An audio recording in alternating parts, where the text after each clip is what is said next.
Sabe aquela sensação de que você está sempre esperando por uma permissão que nunca chega? Aquela voz no fundo da sua mente que diz que suas ideias, por mais brilhantes que pareçam, só se tornam reais quando alguém com um título pomposo acena com a cabeça? Pois bem, você foi treinado para se sentir assim. E a história que eu vou te contar hoje é o antídoto para esse veneno.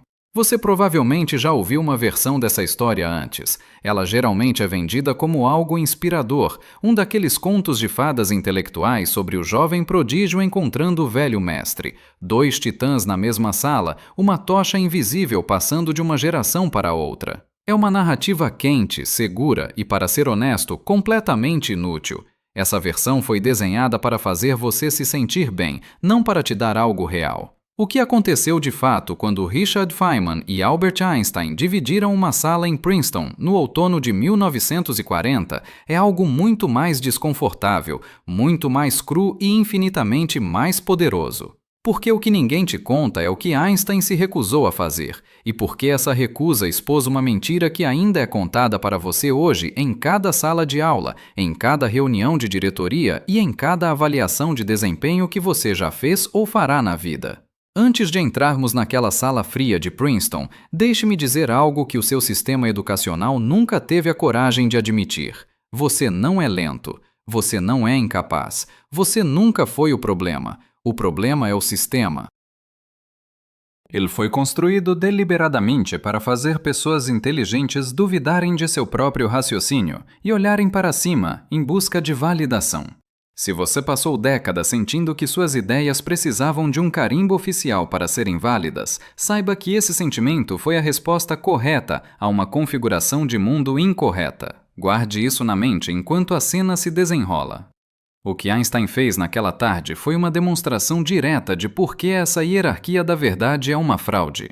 Imagine o cenário. Universidade de Princeton, final de 1940. Um estudante de graduação de 22 anos chamado Richard Feynman está diante de um quadro negro, giz na mão, escrevendo equações. Sua mão está tremendo. Não é pelas equações, essas ele domina como ninguém. A mão treme por causa do que o professor Eugene Wigner lhe disse no corredor 2 dias antes. Wigner, um físico de mente afiada, puxou Feynman de lado para listar quem estaria na plateia do seu seminário. Feynman estava trabalhando com seu orientador, John Wheeler, em algo radical, uma nova forma de entender como os elétrons trocam energia, o que mais tarde seria conhecido como a teoria do absorvedor de Wheeler-Feynman. Wigner achou a ideia tão interessante que decidiu convocar o Olimpo da física para ouvi-la. Ele começou a recitar os nomes como se estivesse lendo uma lista de condenação. Primeiro, Henry Norris Russell, o astrônomo mais famoso da época. Feynman sentiu o sangue fugir do rosto. Depois, John von Neumann, simplesmente o maior matemático vivo. Feynman começou a ficar pálido. Em seguida, Wolfgang Pauli, recém-chegado da Suíça, um dos arquitetos da mecânica quântica e dono de uma brutalidade intelectual tão lendária que sua simples presença em seminários era chamada de efeito Pauli. Se ele estivesse na sala, algo ou alguém iria quebrar. Feynman agora estava, em suas próprias palavras, completamente verde. E então, Wigner soltou o golpe final. O professor Einstein raramente vem aos nossos seminários semanais, mas seu trabalho é tão interessante que ele foi convidado especialmente. Ele também virá. 40 anos depois, Feynman escreveu sobre isso em suas memórias com um título que diz tudo: Mentes Monstros. Para um jovem de 22 anos, aqueles homens não eram colegas ou mentores, eram forças da natureza com rostos humanos, eram os guardiões do portal da realidade. A manhã do seminário chega. O ar está pesado com o cheiro de tabaco de cachimbo e o pó do giz. Einstein entra na sala. Suas primeiras palavras para Feynman são de uma simplicidade desarmante. Olá, estou vindo ao seu seminário. Cortês, quase comum. Mas então Einstein olha ao redor e faz a pergunta que realmente importa para ele naquele momento. Onde está o chá? Feynman escreveu mais tarde que ficou aliviado por conseguir responder pelo menos uma das perguntas de Einstein naquele dia. O seminário começa. Feynman apresenta a teoria. Suas mãos tremem, mas ele segue em frente. A sala observa com um silêncio que parece pesar toneladas. E quando o giz finalmente é deixado de lado, chegamos ao momento que as escolas vêm higienizando há décadas. O momento em que a autoridade é testada e a verdade é revelada. Mas para entender o que aconteceu a seguir, precisamos primeiro desmontar a parede invisível que separa você da sua própria inteligência. Você está pronto para ver a mentira? Dá-lhe. Pense por um momento na sua trajetória. Do primeiro dia no jardim de infância até a sua última reunião de trabalho, você foi treinado para acreditar que suas ideias não possuem um valor intrínseco, até que uma figura de autoridade as confirme. Pense na profundidade desse condicionamento. Você levanta a mão e espera. Você entrega o trabalho e aguarda a nota. Você apresenta uma ideia em uma reunião e olha de soslaio para a pessoa mais sénior na sala para ver se ela está balançando a cabeça em aprovação. Você obtém o diploma, pendura-o na parede e espera que as pessoas finalmente comecem a tratar suas opiniões como algo digno de ser ouvido. Isso não é uma coincidência. É um design. Esse mecanismo tem um nome: validação por autoridade.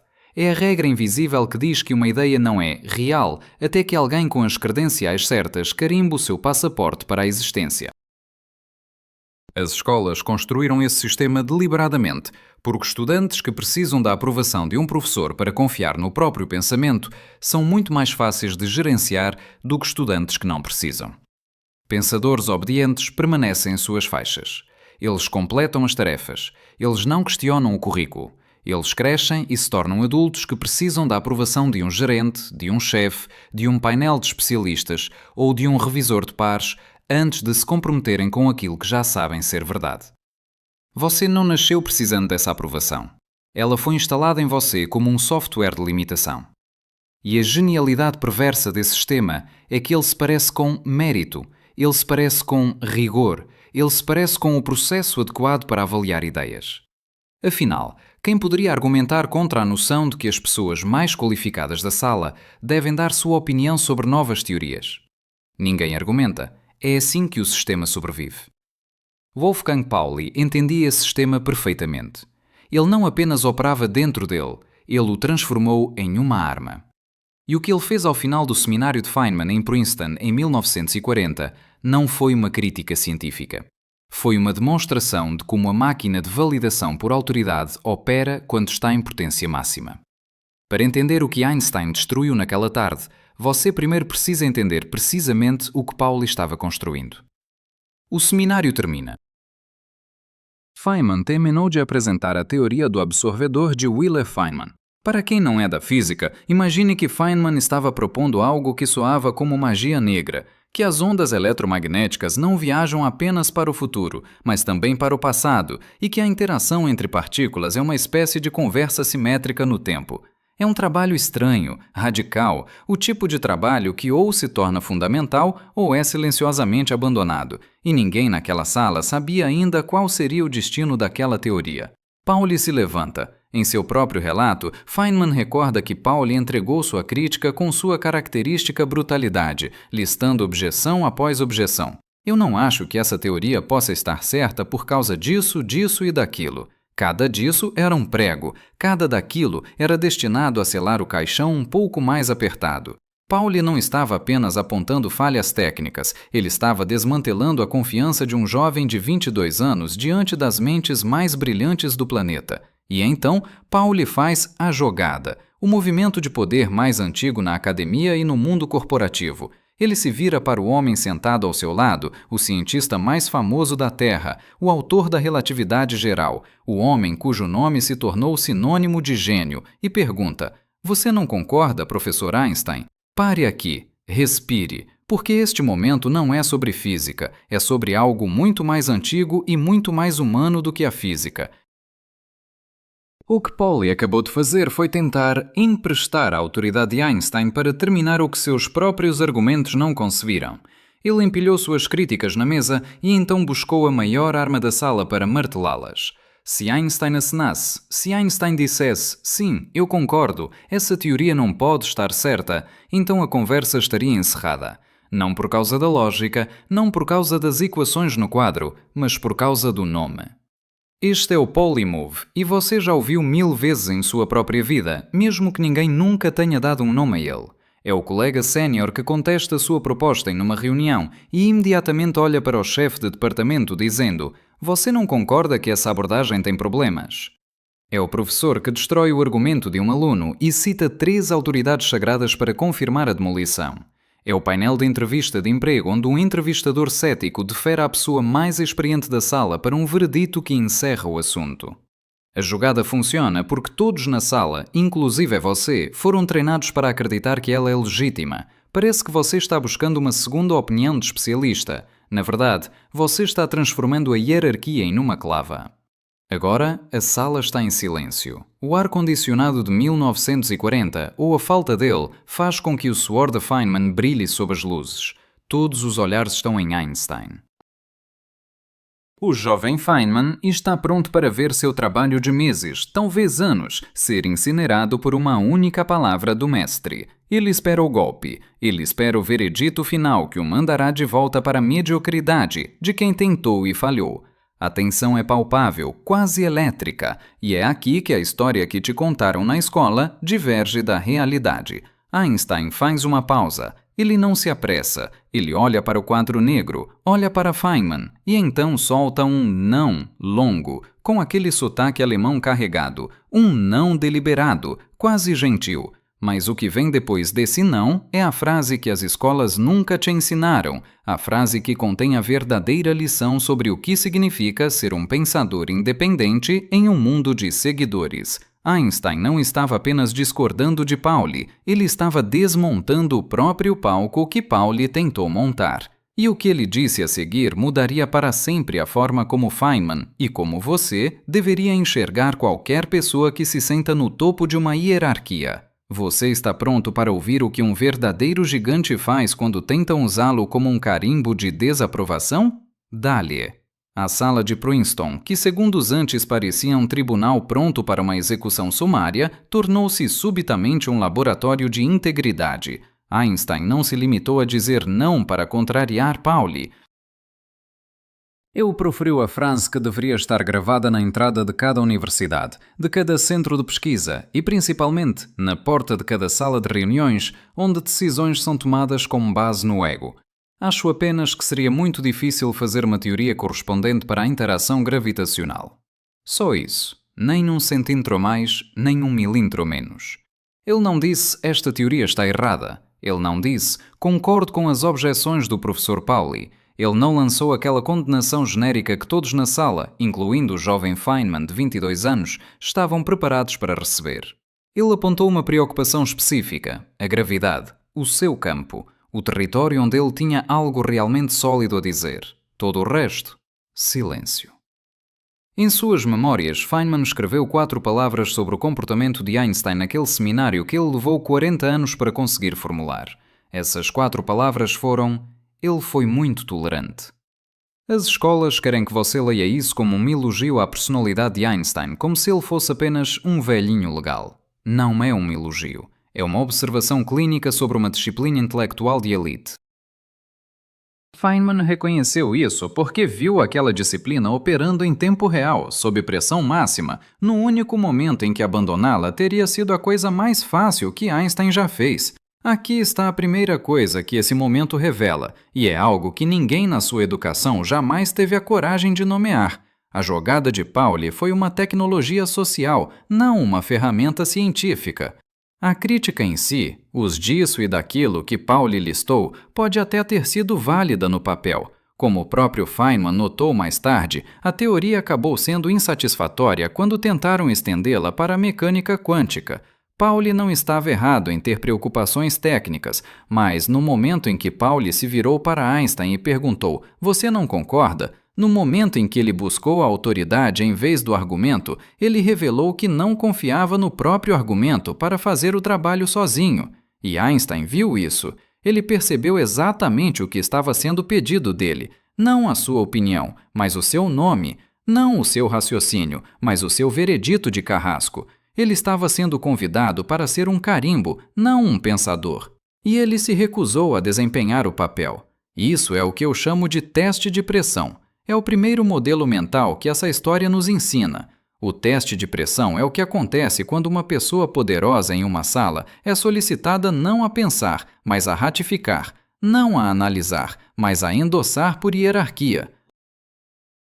O sistema precisa que essa pessoa performe o papel de autoridade suprema para confirmar a estrutura de poder, emprestando sua posição ao resultado desejado. A medida da integridade intelectual de alguém é se essa pessoa reconhece o teste pelo que ele é. A maioria das pessoas falha no teste de pressão porque nunca foi ensinada que ele existe. Elas acreditam que, quando o chefe concorda com a crítica, é porque a crítica está correta, e não porque a dinâmica da sala fez da concordância o caminho de menor resistência. Você foi ensinado que a autoridade flui naturalmente para a verdade. Você não foi ensinado que a autoridade pode ser usada conscientemente como um substituto para a verdade, e que a coisa mais poderosa que uma pessoa credenciada pode fazer nesse momento é se recusar a jogar. Pense nas analogias do cotidiano. Imagine que você é um arquiteto e apresenta um projeto ousado. Um colega mais velho critica tudo e olha para o sócio fundador esperando o golpe final. O sócio, se for um Einstein da arquitetura, não dirá "o projeto é ruim". Ele dirá "tem uma dúvida específica sobre como essa viga suportará a carga de vento na face sul". Ele ignora o teatro social e foca no ponto onde seu conhecimento é real. Einstein agiu como um cartógrafo que se recusa a opinar sobre uma floresta que ainda não mapeou, mesmo que todos ao redor estejam gritando que a floresta é amaldiçoada. A segunda revelação desse momento corta ainda mais fundo. Einstein não disse que a teoria estava fina ou perfeita. Ele não deu a Feynman a validação emocional que qualquer estudante de graduação naquela sala desejaria desesperadamente. Ele não foi um mentor de autoajuda. O que ele fez foi dar uma objeção precisa. Ele disse: "Tenho uma preocupação, a gravidade. Minha preocupação é específica, ela é minha e é a única coisa que estou disposto a assinar em baixo.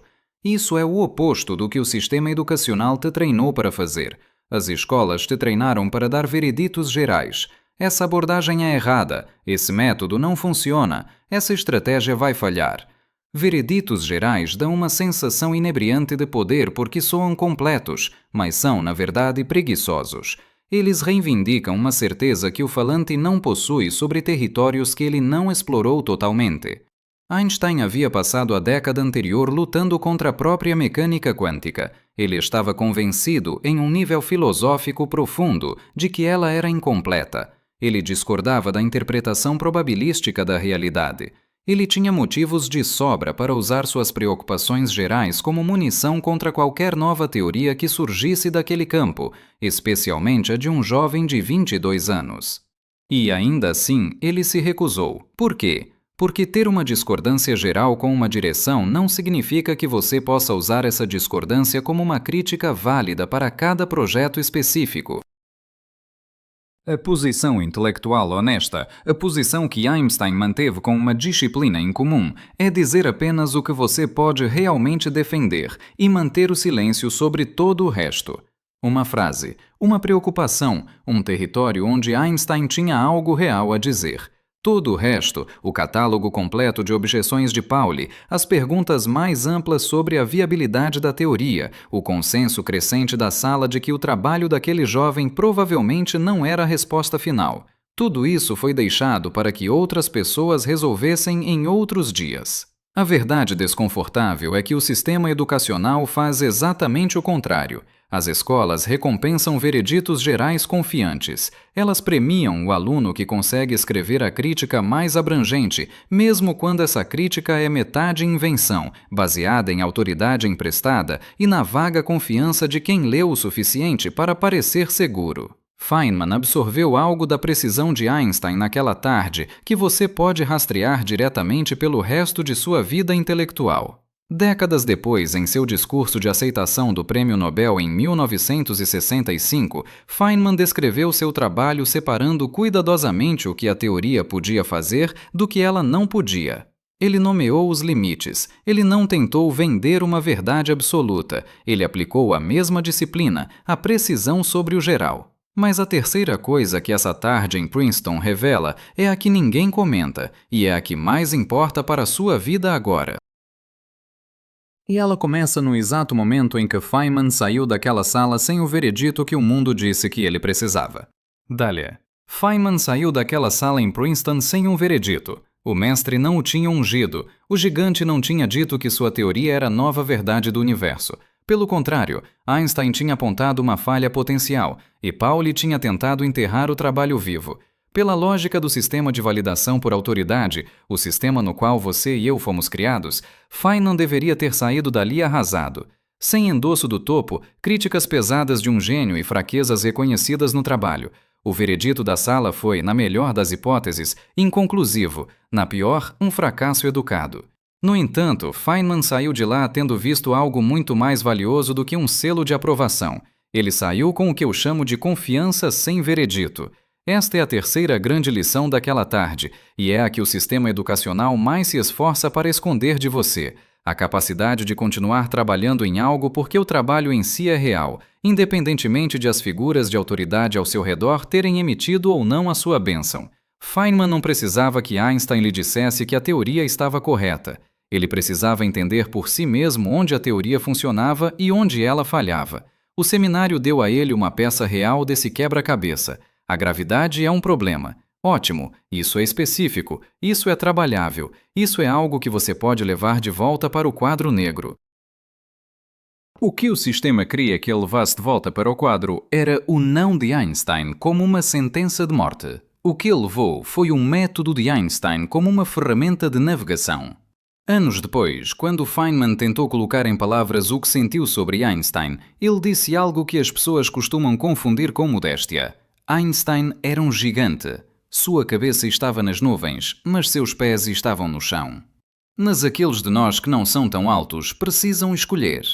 Essa frase é quase sempre interpretada como uma admiração humilde, mas é na verdade a descrição precisa de uma escolha estratégica de vida.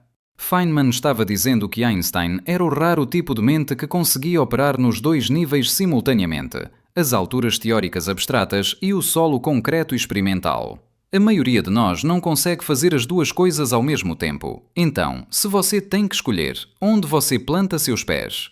Feynman escolheu o chão. Ele escolheu o trabalho, o problema específico à sua frente, as equações no quadro. Não a aprovação de Einstein sobre as equações, não a aceitação relutante de Pauli, não o consenso da sala. Ele escolheu a realidade das partículas em vez da realidade das hierarquias. E aqui está o que essa escolha significa na prática, algo que nunca foi embutido na sua educação. A validação externa é uma métrica de vaidade, mas a precisão interna é uma métrica de sobrevivência.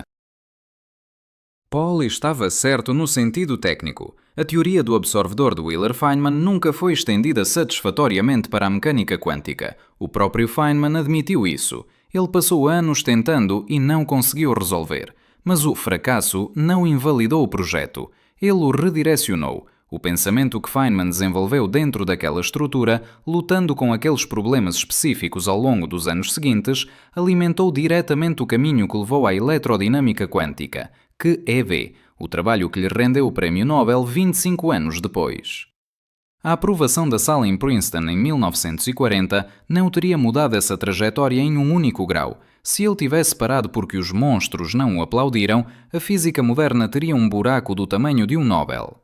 Pense na sua própria vida. Quantas vezes você abandonou um projeto, uma ideia ou um caminho porque a sala, seja seu chefe, seus pais ou o mercado, não te deu o aceno positivo imediato?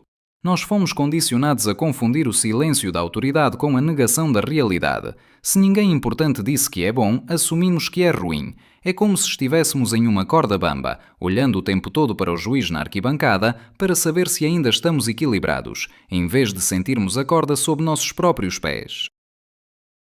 Feynman aprendeu com Einstein que se você sente a corda, o veredito do juiz é irrelevante para o fato de você estar ou não caminhando. Quando você junta as três ferramentas, o teste de pressão, a objeção precisa e a confiança sem veredito, você acaba com algo que é o oposto direto de tudo que o sistema escolar despejou em você. O sistema ensinou que a especialização é uma licença para descartar o novo. Ensinou que a pessoa mais credenciada na sala tem o direito de emitir um veredito geral sobre o seu valor. Ensinou que a autoridade flui naturalmente para a correção, que a pessoa mais poderosa da sala é, por definição, a mais precisa. Construíram um mundo em que a jogada de Pauli não é apenas aceita, mas respeitada. Desafie a ideia e depois busque o maior nome para confirmar o desafio e assista ao jovem se sentar de volta no seu lugar, calado.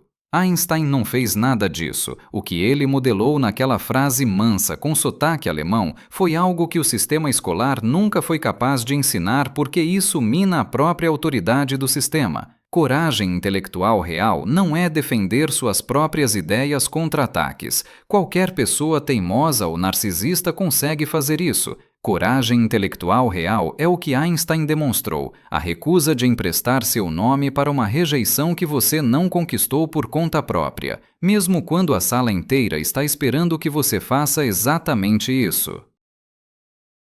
Mesmo quando a coisa mais fácil do mundo, o caminho socialmente sem atrito, profissionalmente sem custo e inteiramente esperado, é apenas balançar a cabeça positivamente. O sistema falhou com você ao ensinar que o objetivo era ganhar esse aceno. Do professor certo, do painel certo, da autoridade certa.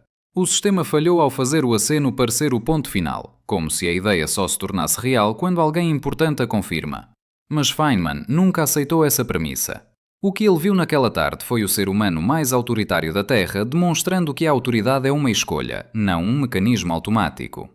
Einstein escolheu usar a sua com parcimónia. Ele escolheu falar apenas do território que tinha mapeado. Ele escolheu dar uma preocupação específica em vez de um veredito geral. Ele escolheu, em outras palavras, não ser a arma que Pauli precisava. Essa história não é sobre o triunfo de Feynman, é sobre a sua libertação. Porque você não estava errado em se sentir frustrado cada vez que precisava da permissão de outra pessoa para confiar no seu próprio raciocínio. Você não estava quebrado por ressentir o sistema que o fazia esperar pela nota antes de acreditar na resposta. Essa frustração era a resposta correta a uma configuração de mundo incorreta. O sistema embutiu a dúvida em você de propósito. Ele precisava que você duvidasse de si mesmo para que olhasse para cima em busca de confirmação. Mas aqui está o segredo final. Princeton, 1940. Não foi o fim desse aprendizado para Feynman. Foi apenas um momento em que ele viu o monstro de perto. 11 anos depois, em 1951, ele se encontraria no Brasil. E lá, ele não apenas observaria o que o sistema de validação por autoridade faz. Ele entraria em uma sala cheia de pessoas que construíram esse sistema e diria na cara delas exatamente o que elas tinham criado. E o que ele disse lá vai explodir a sua mente sobre o que realmente significa aprender.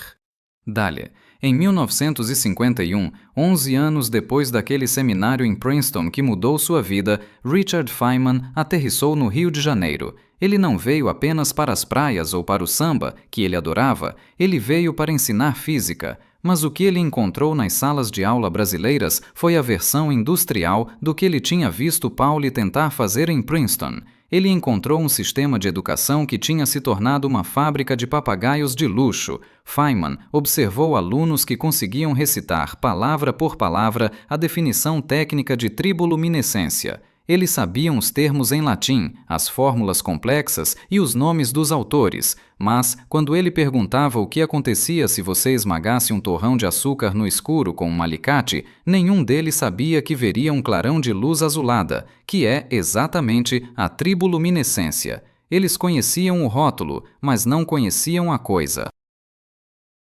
Eles tinham a permissão do livro, mas não tinham o contacto com a realidade. Foi ali, diante de uma plateia de acadêmicos e estudantes brasileiros, que Feynman explodiu a mente de todos ao dizer: "Vocês não estão ensinando ciência, vocês estão ensinando o nome das coisas."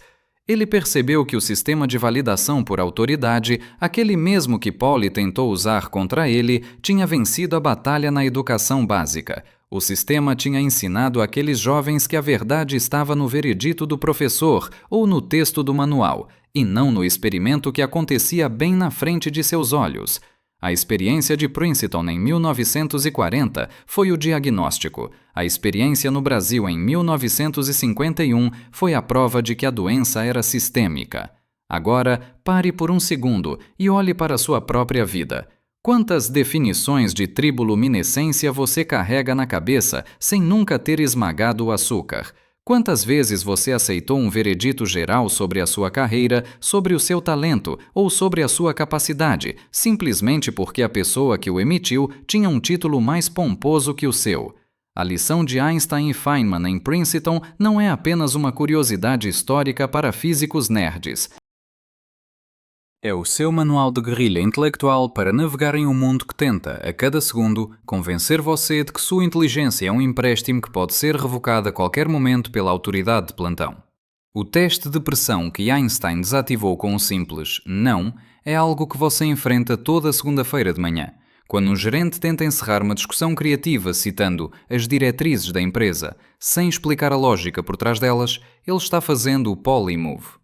Quando um influenciador diz que todos os especialistas concordam com o verdito geral para silenciar sua dúvida específica, ele está tentando usar o seu cérebro como um carimbo. A resposta para isso não é a arrogância, é a objeção precisa. É ter a disciplina de Einstein para dizer: eu não sei sobre o todo, mas neste ponto específico, nesta pequena fronteira que eu mapeei, o que você está dizendo não se sustenta. A precisão é a única coisa que a autoridade vazia não consegue digerir. A beleza da realidade, a verdadeira, crua e deslumbrante realidade, é que ela é profundamente democrática. A gravidade não pede para ver o seu pH antes de puxar você para o chão. O elétron não verifica se você é um estudante de 22 anos ou um prémio Nobel antes de se comportar de acordo com a teoria. A natureza não tem hierarquias, ela só tem leis. E essas leis estão disponíveis para qualquer um que tenha a coragem de olhar diretamente para elas, sem pedir licença aos guardiões do portal. Feynman entendeu isso. Ele entendeu que a ciência, no seu cerne, é a crença na ignorância dos especialistas. É a compreensão de que, não importa o quão alto seja o título de alguém, se o experimento no chão diz o contrário, a autoridade está errada. Isso nos leva a uma conclusão que é tanto científica quanto filosófica. A verdade é a única coisa no universo que não precisa de permissão para existir. Ela é o que sobra quando todas as opiniões, todos os vereditos e todos os acenos de cabeça foram removidos da sala. Quando você cultiva a confiança sem veredito, você para de ser um passageiro no avião de outra pessoa e começa a construir suas próprias asas. Você percebe que o medo de estar errado é apenas o medo de perder uma nota que alguém inventou para te controlar.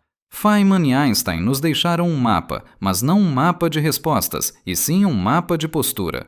Um mapa que diz que é melhor estar confuso, mas em contato com a realidade, do que estar certo por decreto. É melhor ter uma dúvida honesta do que uma certeza emprestada. O sistema falhou com você ao tentar transformar sua curiosidade em obediência, mas o sistema não é absoluto. Ele tem rachaduras. E as rachaduras são os lugares onde pessoas como você começam a fazer perguntas que não deveriam, a apontar falhas que outros ignoram e a construir coisas que o consenso disse que eram impossíveis. Olhe ao seu redor hoje. Não procure pelos acenos de cabeça. Não espere pela mente monstro da sua área te dizer que você pode começar.